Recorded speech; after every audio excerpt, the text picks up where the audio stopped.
Tes, tes, tes. Bismillahirrahmanirrahim.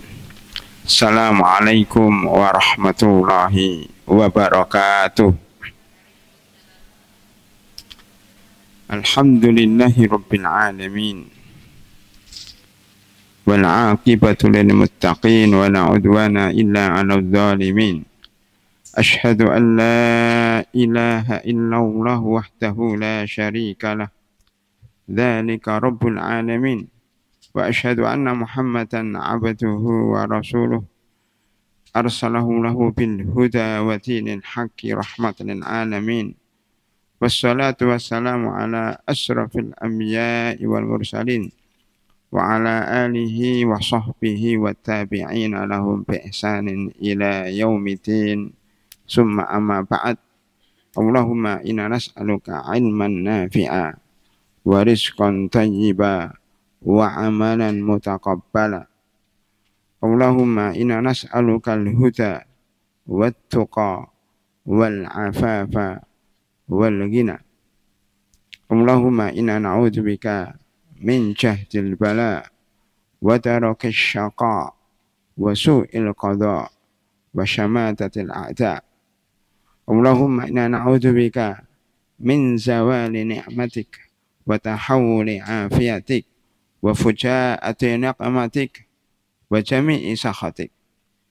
Allahumma inna na'udzubika min qalbin la yahsha wa min nafsin la tasba wa min ilmin la yanfa wa min du'ain la yusma.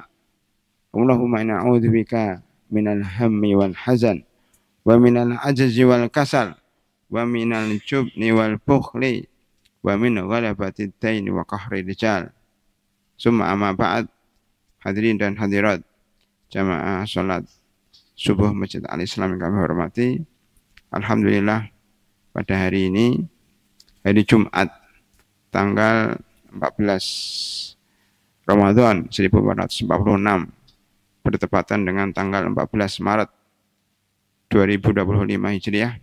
Kita masih diberikan oleh Allah Subhanahu wa taala kesehatan, panjang umur, kesempatan untuk bisa menghirup udara bulan Ramadan yang penuh dengan berkah ini.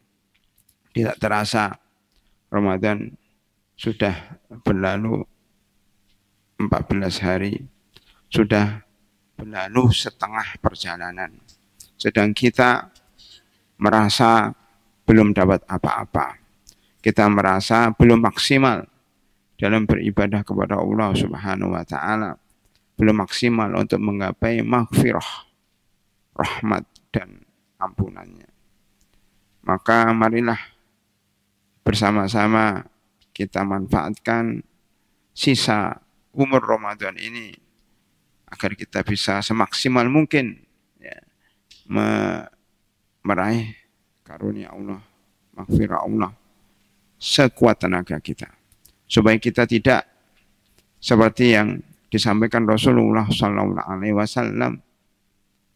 Sungguh celaka orang yang ketemu bulan Ramadan kemudian sudah berlalu 14 hari, sudah berlalu sebulan penuh, sedang kita belum diampuni oleh Allah Subhanahu wa taala.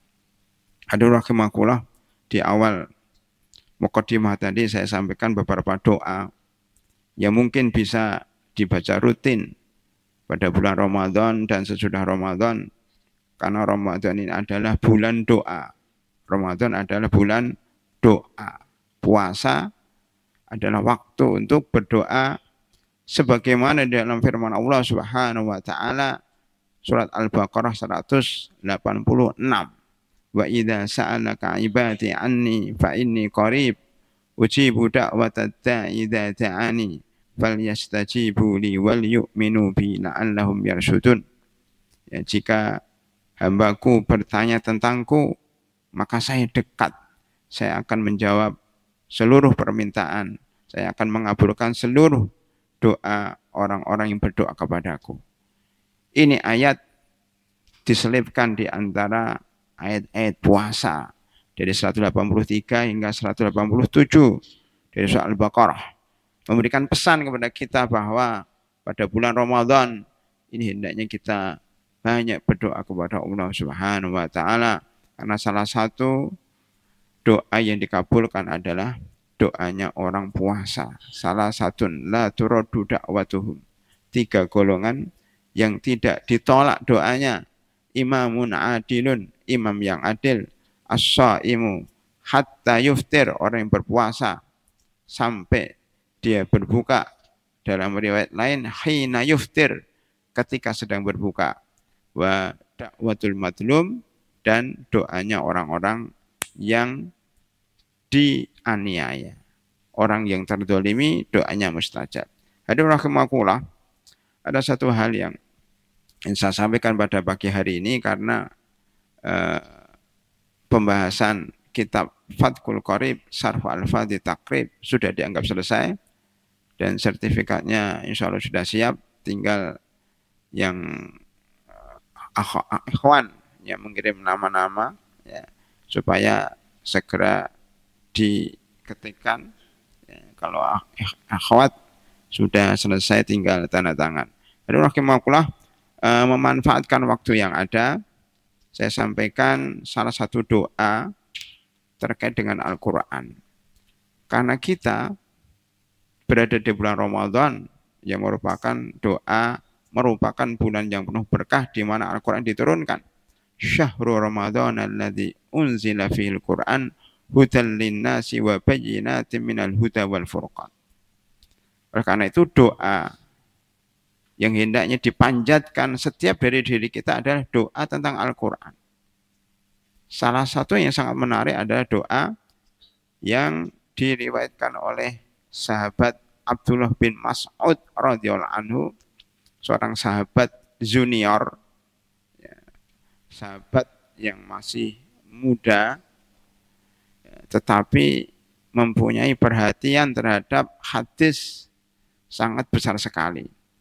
Dan beliau ini bersama sahabat-sahabat yang lainnya, yang muda, yang lainnya seperti Abdullah bin Abbas radhiyallahu anhu, kemudian Abdullah bin Umar bin Khattab radhiyallahu anhu, kemudian Abdullah bin Amr bin As radhiyallahu anhu, dan Abdullah bin Mas'ud radhiyallahu anhu. 4 Abdullah, Abadalah ya. 4 orang yang namanya Abdullah, tetapi bapaknya beda-beda. Abdullah ibnu Umar ibnu Khattab, Abdullah ibnu Amru ibnu As, Abdullah ibnu Abbas ibnu Abdul Muttalib, Abdullah bin Mas'ud. Nah ini dihafal, 4 Abdullah yang merupakan anak-anak muda yang hafal puluhan ribu hadis. Ini di depan saya adalah sebagian besar, 99,9% adalah pemuda. Yang sudah lanjut usia pun dianggap muda karena semangat mudanya masih ada. Aduh rahimakumullah. Abdullah bin Mas'ud radhiyallahu anhu banyak meriwayatkan hadis-hadis tentang pemuda, termasuk tentang ya ma'syarus sabab man istata'a minkum alba'ata falyatazawwaj. Itu bagi ikhwan dan akhwat yang belum menikah menghafal hadisnya Abdullah bin Mas'ud ini. Ya wahai para pemuda, jika kalian barang siapa yang mampu untuk menikah, segeralah menikah. Tetapi kali ini karena ini bulan Ramadan, saya akan menyampaikan hadis Abdullah bin Mas'ud dari sisi Al-Quran. Karena beliau termasuk ahli Al-Quran. Abdullah bin Mas'ud itu termasuk ahli Al-Quran. Kalau Mu'ad bin Jabal ahli fikih. Abdullah bin Abbas ahli tafsir. Jadi masing-masing mempunyai keutamaan. Hadirin rahimakumullah. Abdullah bin Mas'ud radhiyallahu anhu, beliau berkata, qala Rasulullah sallallahu alaihi wasallam, ma asaba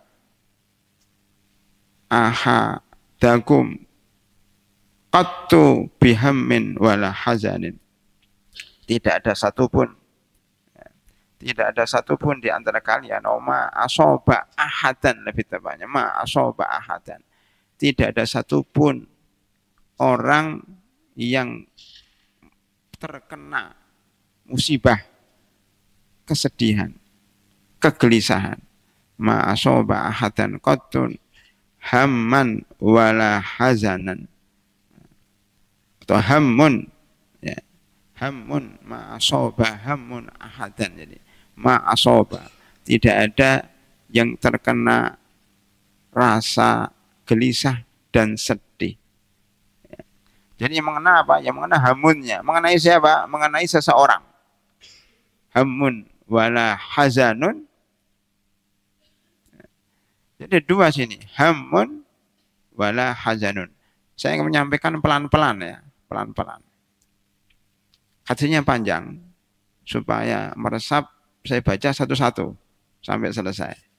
Tidak ada seorang pun yang menderita, yang merasa gelisah dan sedih.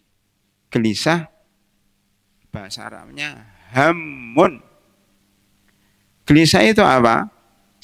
Gelisah itu memikirkan masa depan.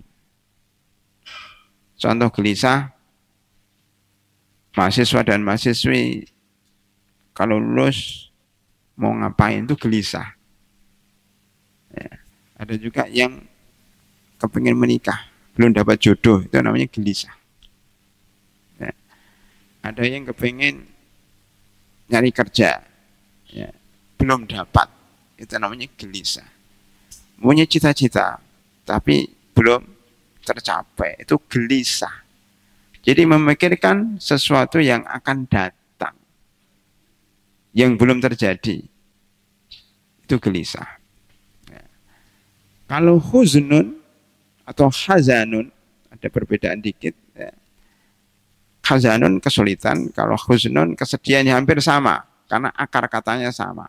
Kesulitan atau kesedihan adalah memikirkan masa lalu yang sudah terjadi, terbawa terus, terpikir terus, sehingga dia sedih. Sedih dengan apa yang terjadi masa lalu. Dua hal ini akan menyelimuti setiap orang. Setiap dari kita pasti mikir nanti mau apa. Setelah lebaran mau apa. Nanti mudik atau tidak. Kan begitu. Atau bagaimana yang kemarin, yang masa lalu. Musibah-musibah yang menimpa diri kita, keluarga kita. Masa lalu masih terbawa. Kita terjebak antara dua masa. Makanya cara kita supaya tidak gelisah dan tidak sedih, sebagaimana disebutkan oleh para ulama, adalah memikirkan hari ini. Ya. Hari ini apa? Hari ini umpamanya saya pribadi, hari ini saya lagi di atas mimbar menyampaikan kajian. Jadi tidak terpikir nanti mau apa. Tidak terpikir kemarin apa. Lagi fokus hari ini. Itu salah satu cara kita menepis gelisah dan rasa sedih, yaitu fokus terhadap pekerjaan yang ada di depan kita. Oleh karena itu, para hadirin rahimakumullah, cara lebih efektif daripada itu adalah kita punya rencana dan target.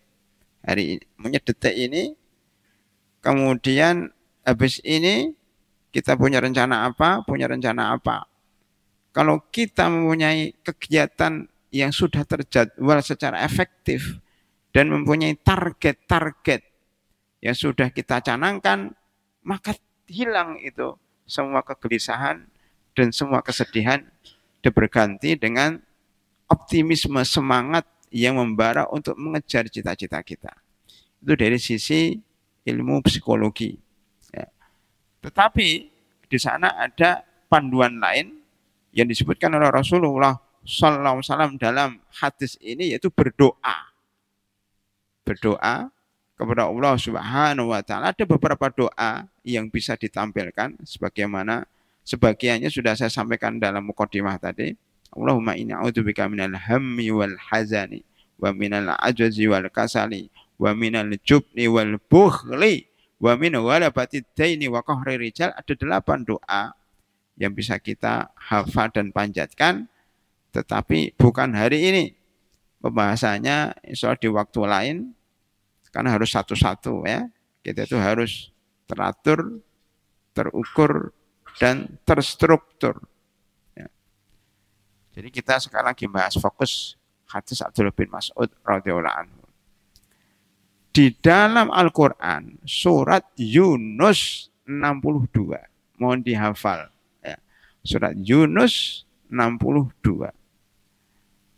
Allah Subhanahu wa taala berfirman, ala inna awliya Allahi la khaufun alaihim wala hum yahzanun.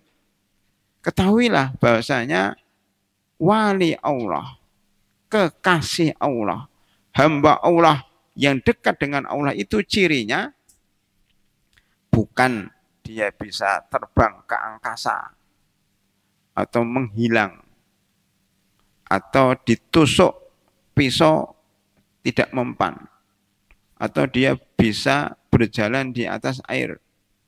Bukan itu. Wali Allah itu adalah 2 cirinya.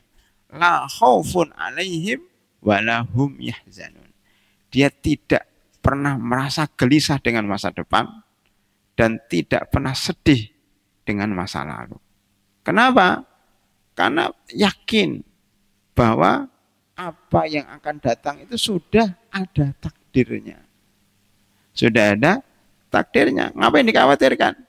Kita ini berjalan di atas jalan yang sudah Allah tentukan. Sebagaimana kalau kita ini pergi ke suatu tempat, buka Google Map. Nah, masing-masing kita itu punya Google Map kehidupan. Diarahkan, belok kanan, belok kiri, muter balik. Awas di depan ada kecelakaan, jalan agak lamban sedikit. Anda akan sampai di tujuan kira-kira ya, jam 6:30. Itu ada itu di dalam takdir itu. Masing-masing dari kita akan melewati Google Map yang sudah Allah tentukan. Setelah dari sini kamu akan belok kanan, akan belok kiri. Dan masing-masing akan sampai pada tujuannya sesuai yang Allah tentukan. Maka ngapain gelisah? Ngapain? Gelisah. Jadi kita yakin dengan takdir yang akan kita dapatkan. Nanti ada doa, sudah saya sampaikan tadi, Allahumma inna a'udzubika min jahdil bala wa darkis saqa wa su'il qada.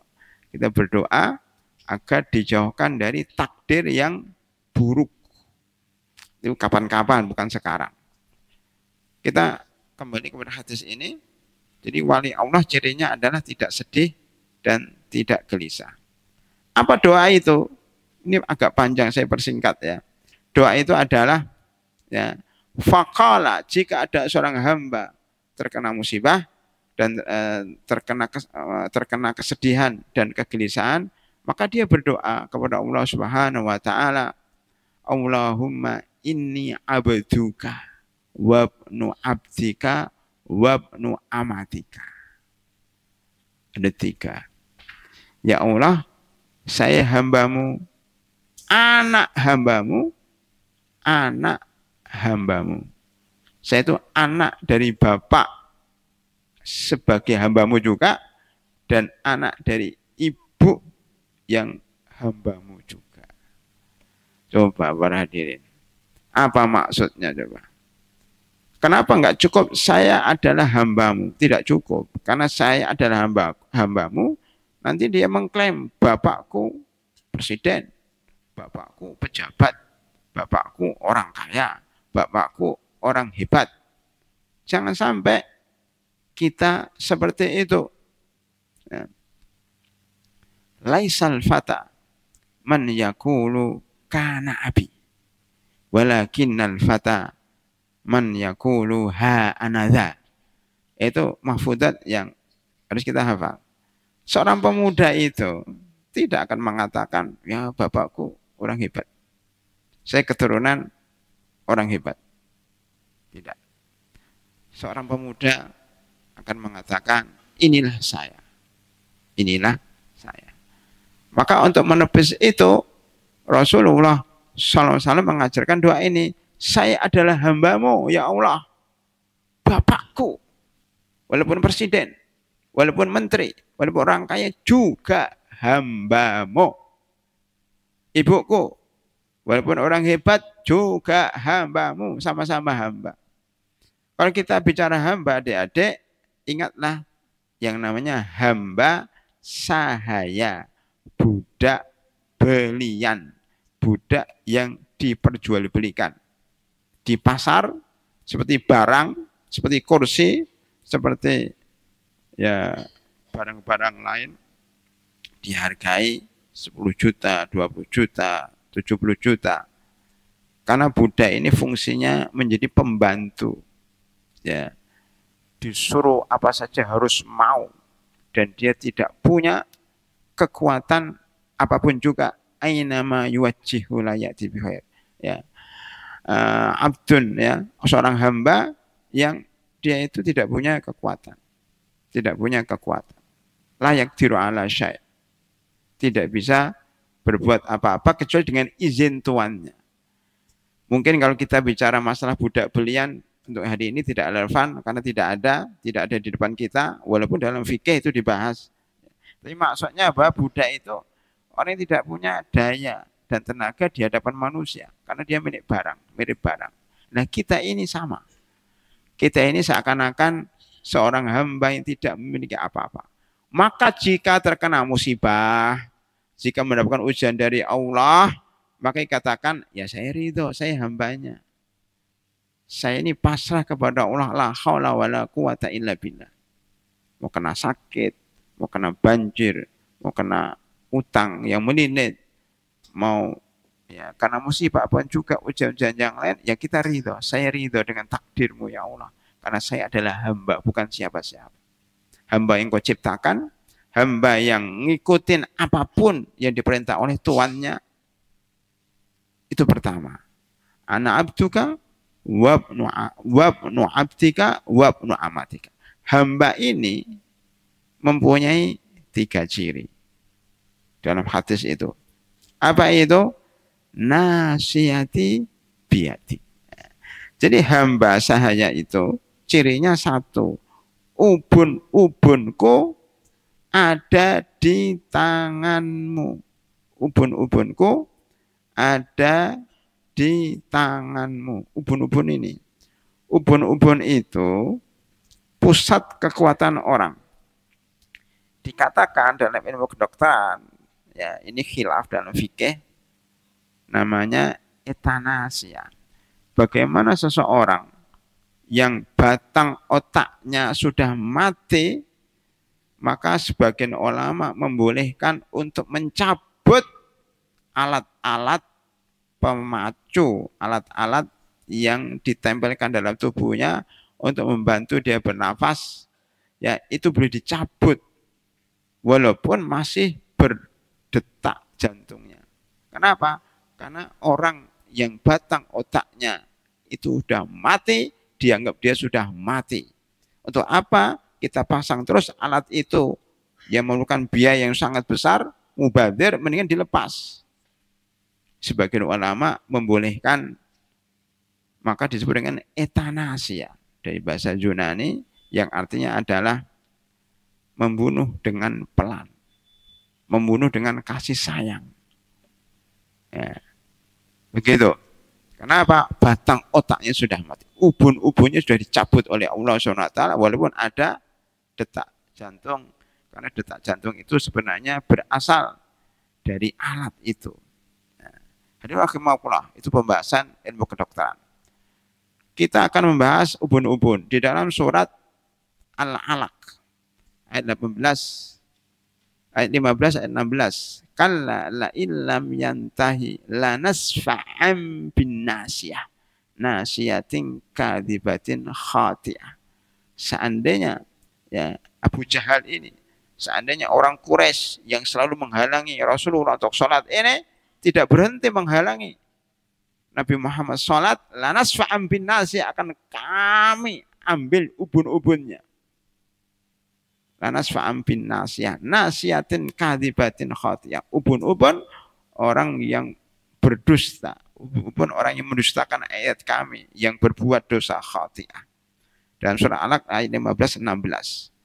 Kemudian di dalam surat Hud 56. Ini saya tertarik ini. Ayat ini saya baca di beberapa buku. Ibnu Qayyim menyebutkan surat Hud ayat 56. Ini menarik banget ayatnya. Allah Subhanahu wa taala berfirman tentang Nabi Hud. Ya. Ketika berdialog dengan kaumnya yang kepingin mencelakakannya.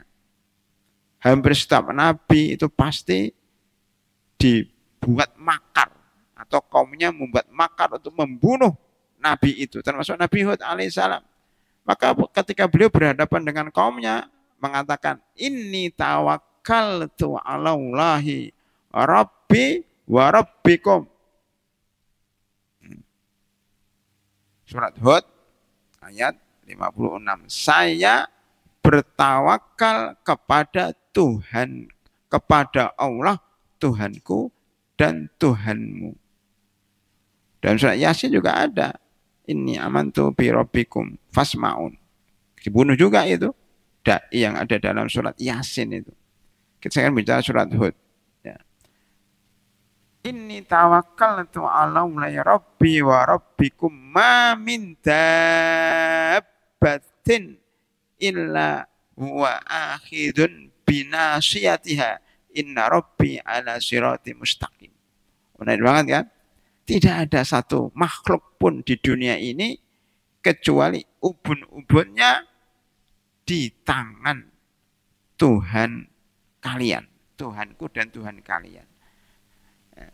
Ma min dabatin illa huwa, Allah akhidun bina, yang mengendalikan seluruh makhluk hidup itu adalah Allah. Bahasa kita diremot oleh Allah dari langit. Ya. Inna rabbi ala sirati mustaqim. Maka ada ulama, ada cerita dikit nih, ulama rancang dikit ya. Ya, saya masih ingat ya. Itu ada dalam buku 13 pensucian jiwa yang memang belum diterbitkan. Bahwasanya ada beberapa ulama yang waktu itu ditangkap oleh penguasa zalim, ya, kemudian dipenjara, kemudian dimasukkan ke dalam situ singa. Singa. Tapi anehnya singa itu tidak makan dia. Entah dia baca apa, baca mantra, baca ayat-ayat Quran, murojaah.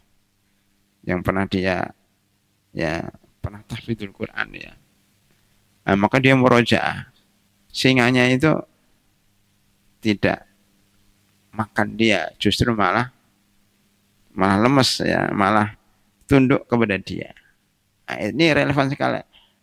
Ma min dabatin, termasuk singa, illa huwa akhidun binasiyat. Allah yang mengontrol, meremot singa dan binatang buas itu sehingga dia tidak memakan ulama ini. Makanya Nabi Hud alaihissalam ketika keberadaan kaumnya tenang aja, tenang. Kalau Allah nggak mengizinkan nggak akan bisa menyentuh. Antum ingat hadis Abdullah bin Abbas, sama-sama Abdullah ya, yang sangat panjang, kapan-kapan kita bahas. Ya, ya gulam, inni u'allimuka bi kalimat, ihfadillah yahfadka ila akhirih, ya, sampai pada kalimat wa'lam, wahai Ibnu Abbas ya, annal ummah la wistama'at ala ayyan fa'uka la yanfa'uka illa bi syai'in qad katabahu lak.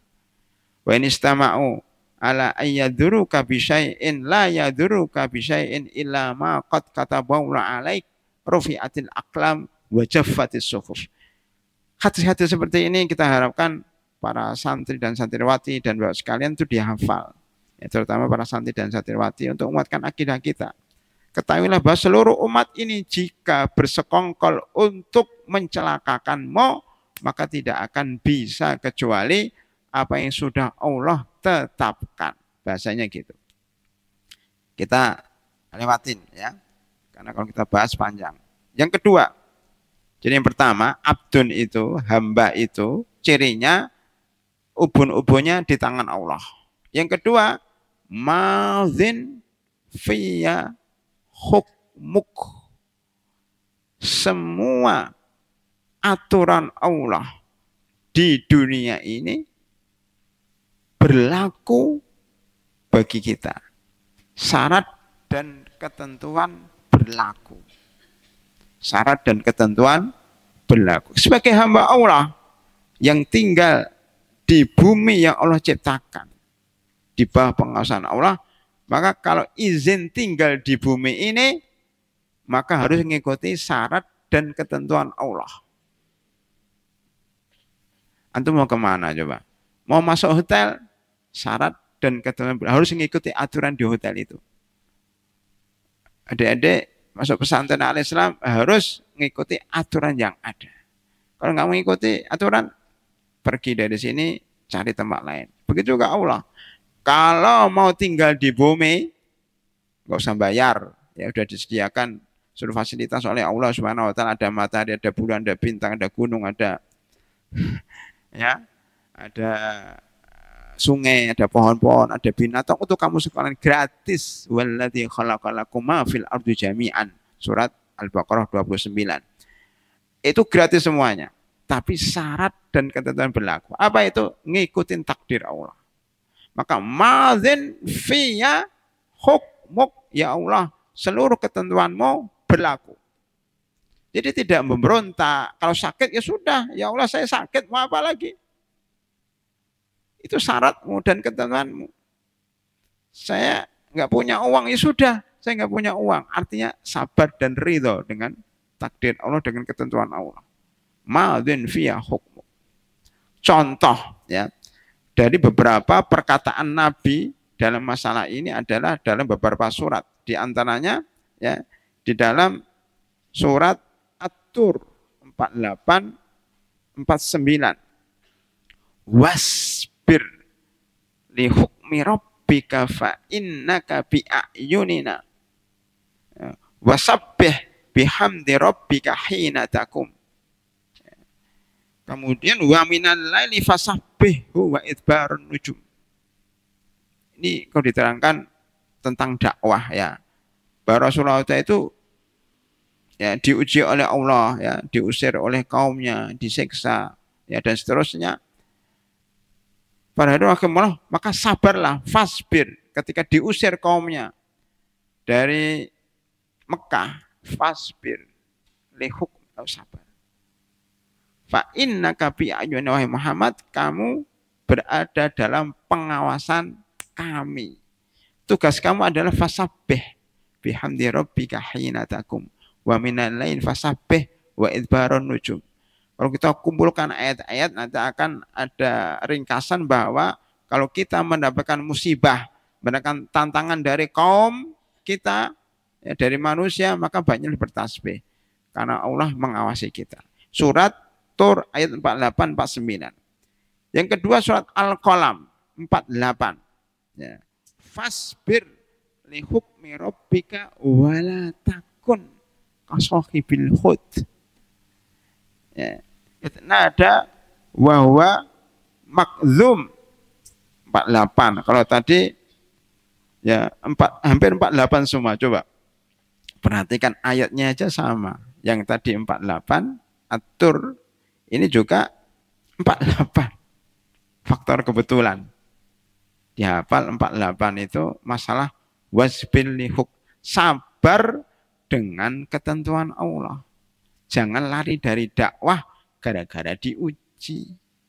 Jangan seperti Nabi Yunus. Walaupun dia Nabi, tapi dijadikan contoh untuk tidak diikuti dari sisi lari dari dakwah sebelum Allah mengizinkan.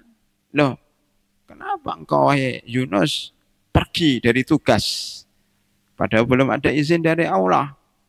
Wala takun kasahibil hud. Jangan seperti orang yang dimakan ikan paus, maksudnya Yunus. dalam surat Al-Anbiya ayat 8788. Wa dhannuni idh dhahaba mughadiban wa dhanna an lan naqdir alaihi fanada fi dhulumati alla ilaha illa anta subhanak inni kuntu minadh dhalimin, sampai seterusnya. Dalam surat As-Saffat juga disebutkan di situ tentang wa inna yunusa laminal mursalin id abaqa ilal fulkil mashhun sampai terakhir. Ya, itu agak panjang dalam surat As-Saffat. Yunus itu ada 2 dalam surat Al-Anbiya dan dalam surat As-Saffat. Dalam surat An-Nun, dalam surat Nun ini disindir wala takun kasahibil hud. Baik, kemudian dalam surat Al-Insan yang dibaca tadi.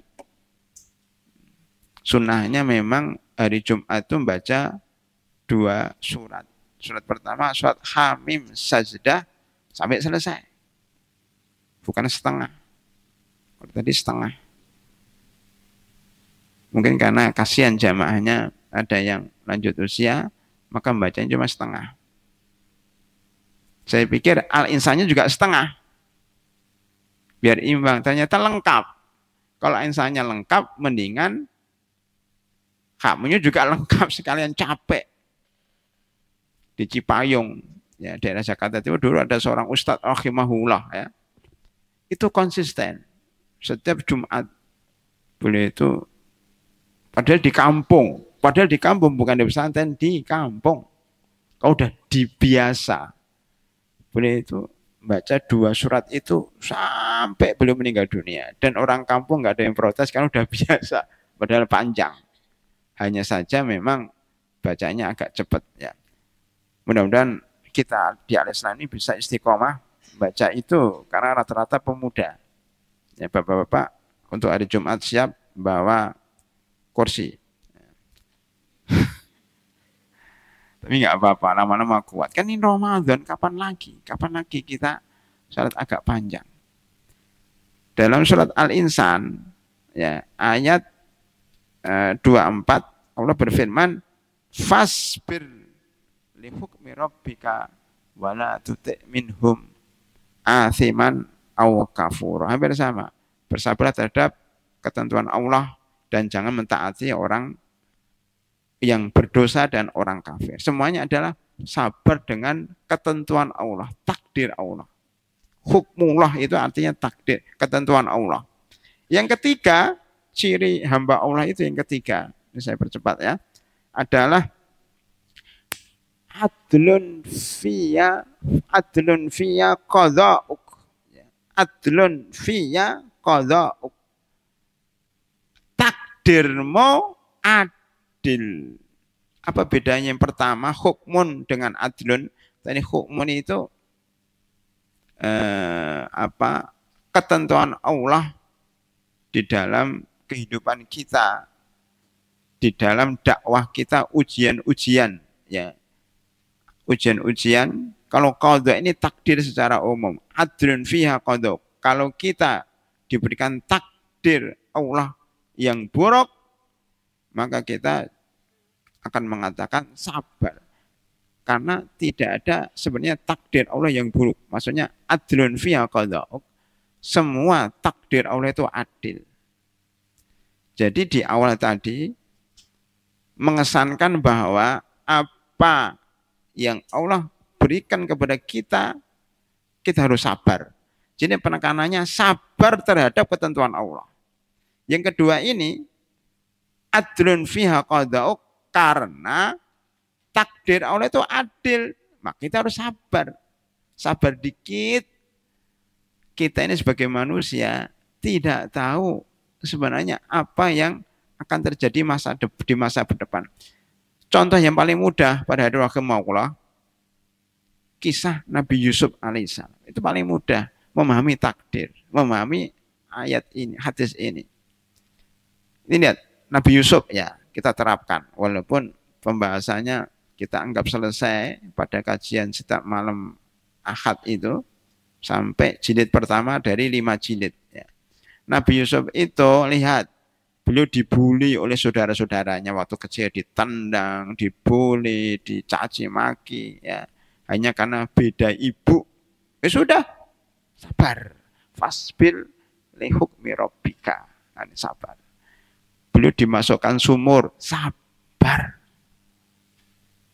Beliau tidak teriak-teriak, beliau tidak dendam, beliau tidak masuknya manut ikut dengan ketentuan Allah. Kenapa? Dia yakin takdir Allah itu adil. Itu aja.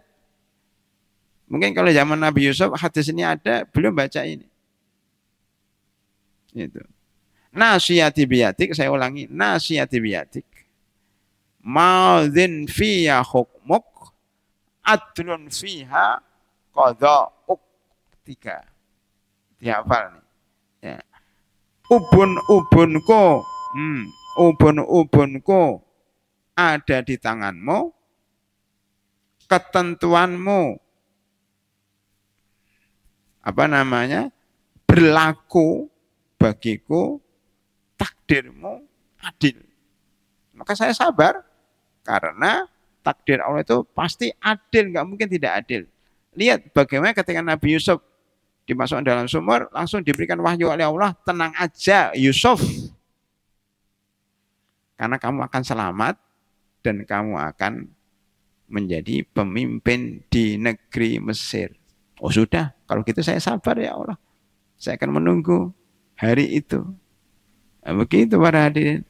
Hanya karena kita nggak tahu masa depan kita kayak apa, kita kadang gundah gulana, kadang nggak nggak tenang masa depannya. Kalau tahu masa depan kita pasti tenang deh. Hanya gara-gara kita nggak tahu, maka kita gelisah. Walaupun kita nggak tahu, yakinlah bahwa masa depan kita di dunia pun di akhirat, insya Allah baik, insya Allah adlun. Allah tidak akan mendolimi setiap orang, tidak akan mendolimi hambanya sedikit pun. Oke, karena sudah bel, saya langsung melanjutkan ke inti doa. Allahumma wa as'aluka bikullis min huwalak. Kalau saya mulai dari awal, Allahumma inni abduka wabnu abdika wabnu amatika. Ini golongan pertama. Adlun fiha qada'uk. Nasiyati biyatik adlun fiha qada'uk. Maaf. Nasiyati biyatik ma'adun fiha hukmuk adlun fiha qada'uk. Jadi ada 6. Cuma yang satu golongan pertama, yang 2, yang 3 pertama itu adalah soal hamba. Golongan kedua ini adalah 3 dari sifat hamba yang saya sebutkan tadi. Saya hambaku, anak bapak yang merupakan hambamu, anak ibu juga hambamu, yang punya 3 ciri, yaitu pertama, ubun-ubunku di tanganmu, yang kedua, semua ketentuan berlaku bagiku, dan semua keputusanmu adalah adil. Oke. Sekarang apa? Berdoa. Baru berdoa. Allahumma inni as'aluka atau as'aluka bikullis min huwalak. Jadi sunnahnya kalau berdoa itu adalah membaca Asmaul Husna. Ini sekaligus adab-adab berdoa. Adab berdoa itu apa? Mengaku kita hamba yang lemah. Itu harus begitu. Iyyaka na'budu wa iyyaka nasta'in. Allah Maha Tinggi. Alhamdulillahirabbil alamin. Ar-Rahmanur Rahim. Maliki yaumiddin. Itu kan semuanya menunjukkan kita lemah, Allah tinggi. Setelah itu kita berdoa kepada Allah dengan menggunakan nama Asmaul Husna. As'aluka bikullis min huwalak. Saya berdoa dengan semua Asmaul Husna. Surat Al-A'raf 180. Walillahil asmaul husna fad'uhu biha. Dipercepat ya. Oleh karena itu kita disunahkan untuk menggunakan Ar-Rahman, Ar-Rahim, Maliki Yaumiddin, Ya Ghaffar, Ya Razzaq, Ya Jabbar, Ya Karim, sampai seterusnya. Baik. Setelah itu para hadirin rahimakumullah, ya. Asmaul Husna ini dibagi lagi menjadi 4. As'aluka bikullis min huwalak sammaita bihi nafsak. Engkau memberi nama dengan Asmaul Husna ini. Sammaita bihi nafsak. alam tahu ahadan min khalqik, engkau mengajarkan kepada salah satu hambamu yaitu Nabi Muhammad SAW. Yang ketiga, au anzal tahu fi kitabik, atau engkau turunkan di kitabmu, kitab Al-Quran. Au ista'sarta bi fi'il ghaibi indak, atau kamu rahasiakan. Jadi 4. Asmaul Husna itu pertama, Allah berikan nama dirinya dengan nama itu. Kedua, diajarkan kepada hambanya, yaitu kepada nabinya. Yang ketiga, dijelaskan dalam Al-Quran. Yang keempat, ada Asmaul Husna yang Allah simpan sebagai rahasia Allah. Seorang hamba pun tidak ada yang tahu. Jadi Asmaul Husna itu panjang, banyak. Ya, cuma yang kita ketahui 99 saja. Jadi rahimakumullah, itu ya Asmaul Husna. Setelah itu baru berdoa. Ini inti doanya yang saya sampaikan. Mukadimahnya sampai 40 menit. Ini baru doanya sekarang. Apa doanya? Allahumma ij'al Al-Qur'ana rabi'a qalbi. Antaj'alal. Jadi gini, langsung antaj'ala Al-Qur'ana. Jadi setelah as'aluka bi kulli ismin huwa lak samaita bi nafsak samaita bi nafsak aw alam tahu ahadan min khalqi aw anzaltahu fi kitabik aw alam aw ista'tharta bi fi ilmil ghaibi antaj'alal qur'ana rabi'a qulubina. Hendaknya ya Allah, kami minta agar Al-Qur'an yang kita baca pada bulan Ramadan ini jadikan sebagai 4 hal. 4 hal.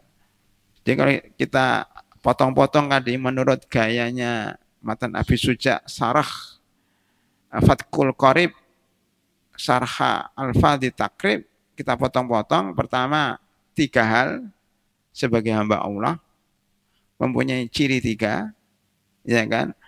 Kemudian kita berdoa dengan Asmaul Husna yang mempunyai 4 fungsi.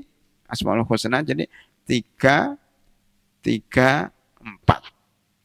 Kemudian kita berdoa kepada Allah agar Al-Quran dijadikan 4 hal. Agar Al-Quran dijadikan 4 hal untuk kita. Apa itu? Antaj'alal Qur'ana 1 rabi'a qalbi. Rabi'a qalbi. Rabi'a itu rabi' ra ba ya ain, artinya air hujan yang turun membasahi tanah, tanahnya subur, menumbuhkan pohon-pohon, pohon-pohonnya ada bunganya yang indah, bunga mawar, bunga melati, pohon-pohon yang kemudian menumbuhkan buah-buahan, indah dilihat. Itulah Rabi, musim semi. Kalau di Indonesia musim semi nggak terlalu kelihatan. Di Jepang, di Cina, di beberapa negara itu musim semi kelihatan indah banget. Pohon-pohonnya mekar begitu, mekar, hijau. Jadikan Al-Quran agar membuat hatiku mekar, berbunga-bunga, tersenyum, ya, bahagia. Antaj'alal Qur'ana rabi'a qalbi. Jadi hati kita jangan ciut, jangan kempes, tapi melebar, berbunga-bunga. Ya. Jadi hatinya berbunga. Itu Rabi itu dengan Al-Quran. Rabi'a qalbi. Yang kedua apa? Wa nura sadri. Cahaya hatiku. Kenapa cahaya? Karena hati orang itu gelap tanpa Al-Quran. Bodoh itu gelap. Makanya jangan bodoh kita. Minimal jangan bodoh dengan agama. Wa fil jahli, ya sebenarnya dalam kebodohan itu adalah mayyitun li ahlihi. Bodoh itu kematian. Bodoh itu kegelapan. Dengan Al-Quran akan ada cahaya dalam hati kita. Itu yang dimaksud Dalam surah Al-Baqarah ayat berapa itu? 257. Allahu waliyul ladzina amanu yukhrijuhum minadz-dzulumati ilan nur. Itu maksudnya di situ. Allahu waliyul ladzina amanu yukhrijuhum minadz-dzulumati ilan nur. Kegelapan hati menuju cahaya Al-Qur'an. Nah, wa nura sadri. Terus apa lagi? Wajila'a huzni. Untuk menghapus kesedihanku. Jila. Menghapuskan huzni kesedihanku. Kenapa Al-Quran menghilangkan kesedihan para hadirin? Karena di dalam Al-Quran itu terdapat berita gembira bagi yang beramal soleh, bagi para penghafal Quran, bagi yang sungguh-sungguh pada bulan Ramadan, ada berita gembira. Di situ disebutkan umumnya berita gembiranya, man amila sholihan min dzakarin au untha wa wa mu'min falanuhyannahu hayatan thayyibah. Coba ayat ini dihafal, surat An-Nahl ayat 96, karena ayat ini menjadi favorit. 97, mohon maaf, itu favoritnya para ulama, termasuk Syekh As-Sa'di dalam bukunya Al-Haya As-Sa'idah, bukunya tipis, bagaimana at-turuq ya, as-sara'iyah lil haya as-sa'idah, bagaimana cara kita hidup bahagia, itu salah satunya, dan sering menyebut ayat ini An-Nahl 97, man amila sholihan min dzakarin aw untha wa huwa mu'minun falanuhyannahu hayatan thayyibah. Yang beramal soleh, yang beriman kepada Allah, yang taat, insya Allah hidupnya akan bahagia. Ya, itu udah janji Allah, falanuhyannahu hayatan thayyibah. Maka kalau nggak bahagia hidupnya, berarti dia nggak beramal soleh, berarti dia imannya kurang. Itu ya, makanya gembira dalam surat Al-Kahfi yang mestinya pagi ini kita baca ya. Itu alhamdulillahilladzi anzala 'ala 'abdil kitaba wa lam yaj'al lahu 'iwaja qayyiman liyundhira ba'san shadidan min ladun wa yubashshiral mu'minina alladzina ya'maluna sholihati anna lahum ajran hasana. Jadi Al-Qur'an itu bisyarah, kabar gembira untuk orang beriman. Ketika membaca itu ada surga, ya di dalamnya ada bidadari, ada ya Masya Allah. Kalau kita membaca ayat-ayat surga, kita tentunya gembira. Ayat surga itu banyak sekali dalam surat Al-Baqarah, ya, ayat dalam surat Ali Imran, dalam surat, semuanya hampir rata-rata menyebut tentang surga, tentang janji Allah. Maka kita gembira. Yang terakhir, Al-Quran wa dhahaba hammi. Semoga Al-Quran itu bisa mengobati rasa gelisahku. Jadi 4. Anta ja'al Al-Qur'ana rabi'a qalbi wa nura sadri wa jilaa hammi wa dhahaba hammi. Kecuali Allah akan menghilangkan kesedihannya, ya, kegelisahannya menjadi ketenangan dan semangat. Kalau membaca hadis ini, kalau membaca doa ini, maka dalam hadis disebutkan kecuali Allah akan menghilangkan kesedihannya, menghilangkan kegelisahannya menjadi ketenangan. Ya, makanya ini sabda Rasulullah pasti benar. Maka marilah kita hafal doa ini, mudah-mudahan kita tenang, hilang kesedihan kita, hilang gundah gulana kita, hilang kekhawatiran kita. Jadi saya ulangi doanya atau hadisnya, an Abdullah bin Mas'ud radhiyallahu anhu, qala Rasulullah sallallahu alaihi wasallam, ma asaba ahadan qattun hammun wala hazanun. Tidaklah seseorang tertimpa musibah, tertimpa kegelisahan dan kesedihan, faqala, kemudian dia berdoa, Allahumma ini abduka wabnu abdika wabnu amatika. 3 ya. Nasiyati biyadik, madhin fiha hukmuk, adlun fiha qada'uk. Ya. As'aluka bikul ismin huwalak samaita bi nafsak au alam tahu ahadan min khalqik au anzaltahu fi kitabik au ista'tharta bi fi ilmil ghaibi indak anta ja'alal qur'ana rabi'a qulubina atau rabi'a qalbi wa nura sadri wa jila'a huzni wa dhihaba hammi. Itu aja sampai doanya sampai situ. Kemudian kecuali Allah akan menggantikan kesedihannya, kegelisahannya dengan ketenangan. Yuk, para penghafal Quran, kita hafal doa ini ya, mulai dari Allahumma ini abduka wa abnu abdika wa abnu amatika sampai wajila'a husni wa dhihaba hammi. Kalau dijamakkan boleh.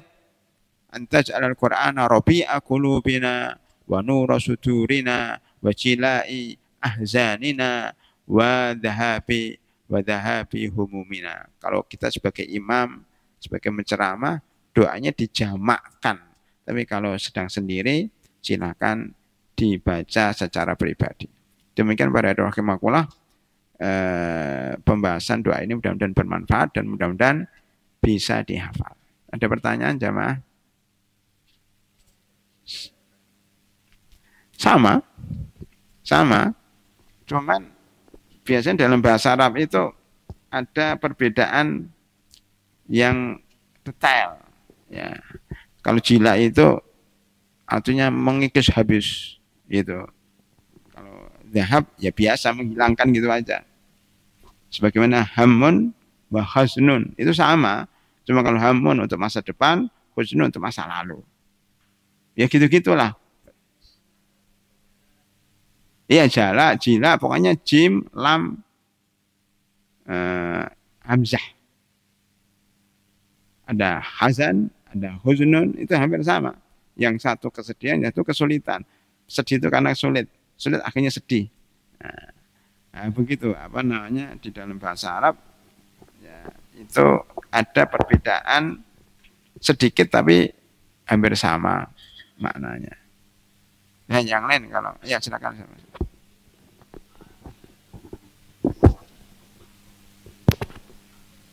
Enggak, Ibnu Mas'ud meriwayatkan secara bebas, kan? Ma asoba ahadan. Kan an Abdullah Ibnu Mas'ud. Kalau kepada Ibnu Mas'ud hadis ya masyarakat sabab. Karena waktu itu Ibnu Mas'ud berkumpul sama teman-temannya, sesama mahasiswa gitu. Wahai para pemuda. Nah gitu. Kalau ini enggak, siapa saja yang tertimpa musibah, kesedihan, dan kegelisahan, kemudian baca doa ini, maka Allah akan menghilangkan kesedihannya. Jadi umum sifatnya, tidak mesti ke Abdullah bin Mas'ud. Ya, jadi sebenarnya saya kepengen dari awal itu pertanyaan saja. Cuma kalau saya diam gitu pasti belum siap kan. Makanya ke depan kalau bisa langsung pertanyaannya aja.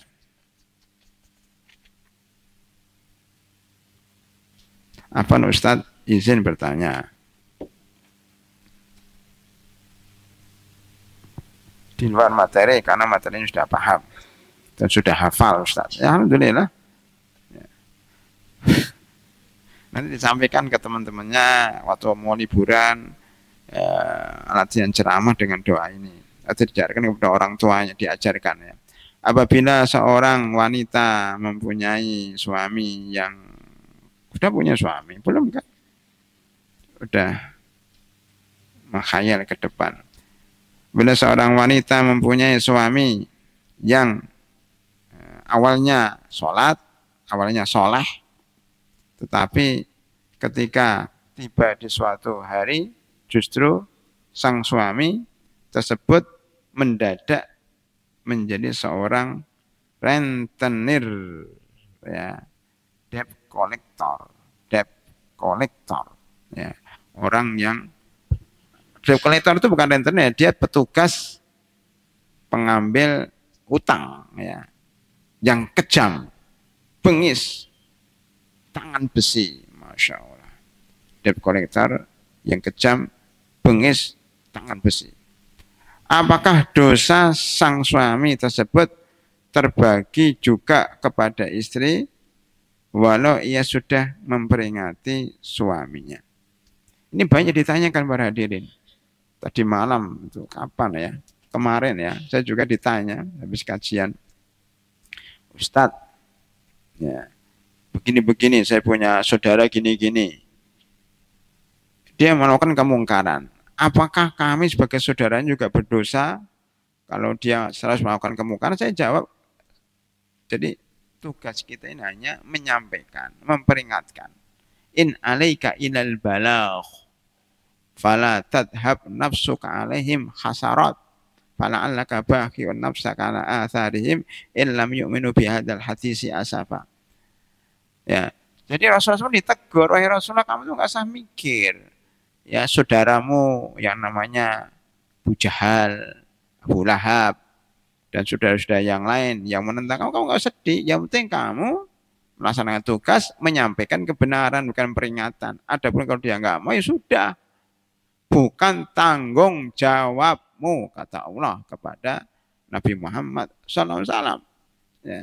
Kalau kamu mikir kayak gitu, malah kamu akan sakit. Ya, mikir orang-orang kok nggak beriman.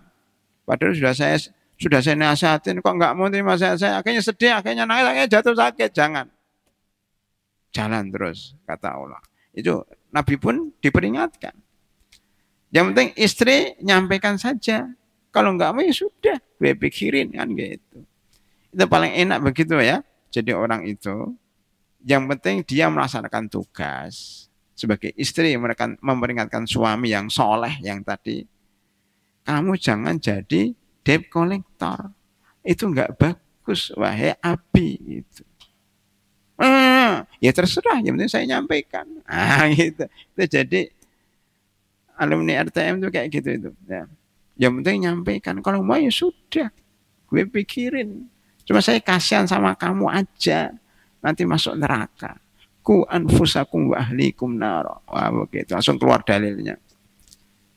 Ya, apakah berdosa? Tidak. Karena sudah menyampaikan itu hampir sama perdebatan soal anak bapak yang mati, kemudian anaknya niyahah, jerit-jerit. Apakah akan diazab? Bapak yang dikuburkan, kan ada hadis yu'adzabul mayyit bibukai ahlihi. Para ulama merinci bahwa anak yang bermaksud setelah peninggalan bapaknya nggak akan diseksa kalau bapaknya sudah meringatkan, sudah mendidik. Anaknya masih terus menerus, ya sudah. Tapi kalau bapaknya diem, bapaknya meridhoi, bapaknya mengajari, ya kena azab. Gitu ya. Intinya bahwa istri atau suami atau siapa aja atau orang tua tugasnya hanya memperingatkan. Lah gimana pendapat Anda tentang Asiyah, istri Fir'aun? Kasihan dong Asiyah disiksa, kan enggak. Dia sudah meringatkan, tapi Fir'aun enggak mau, ya sudah. Gitu ya. Bolehkah seorang menulis buku fikih tanpa riwayat pendidikan gelar seperti LCMA dan lain sebagainya? Enggak ada syaratnya. Nulis buku memang ada hadis ayuhan nas, ya, la taktubu la tu'allifu alkitab qabla an tahsulu ala doktor wa magister. Kan enggak ada dalam hadis. Mensyaratkan siapa? Tulis-tulis aja. Adik-adik ini besok mau libur ya. Tulis. Nulis buku apa saja. Kenanganku selama di kampung sawah. Tulis. Tidak mesti harus dokter atau master. Masalah fikih, ya setelah fikih wanita, fikih sederhana. Udah. Antuna tulis fikih puasa.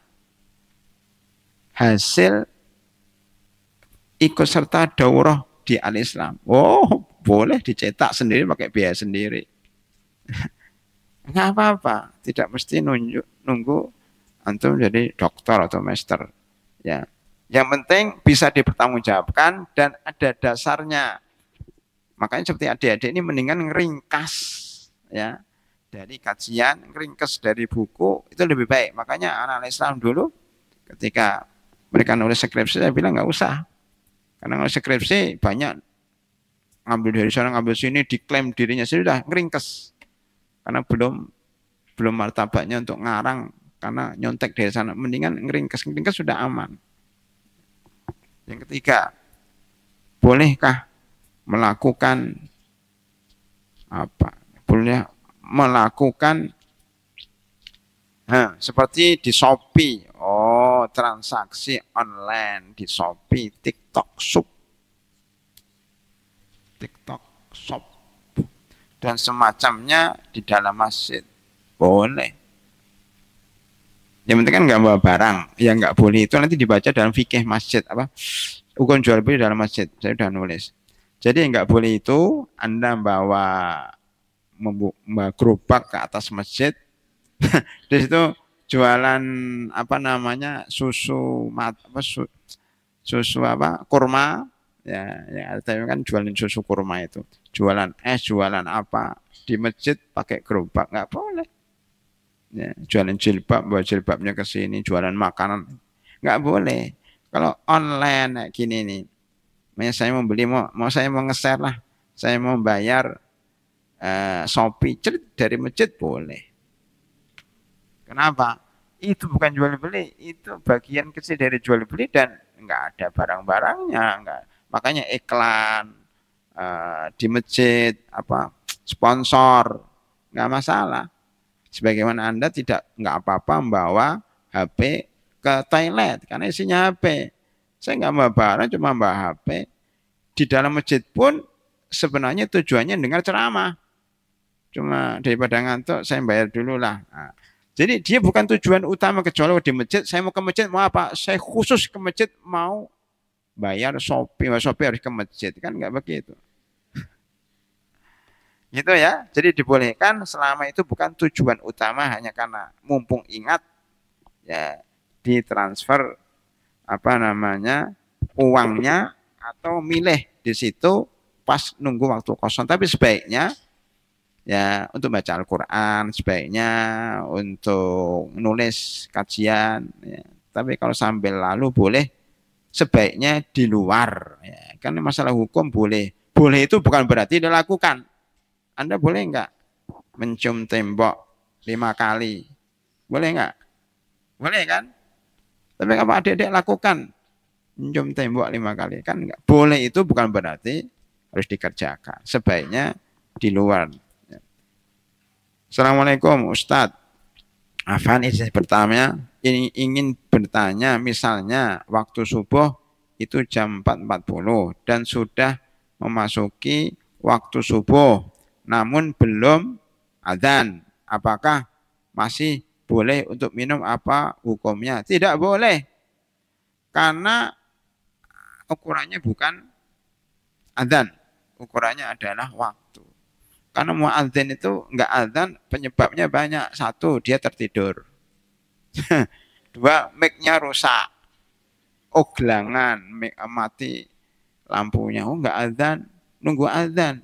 Subuh berikutnya baru adzan. Nah, makanya adzan bukan barometer, yang penting waktunya sudah masuk. Ustadz, hukum dalam fikih itu banyak perbedaan pendapatnya. Lalu bagaimana cara kita mengetahui mana yang bid'ah, mana yang tidak bid'ah? Caranya belajar di rumah tahfidz Ummatul Mukminin. Dan banyak mendengar, membaca. Butuh waktu, jangan sekarang. Antum akan paham kalau sejak sekarang belajar membaca, mendengar, Masya Allah tahu, oh begitu ya.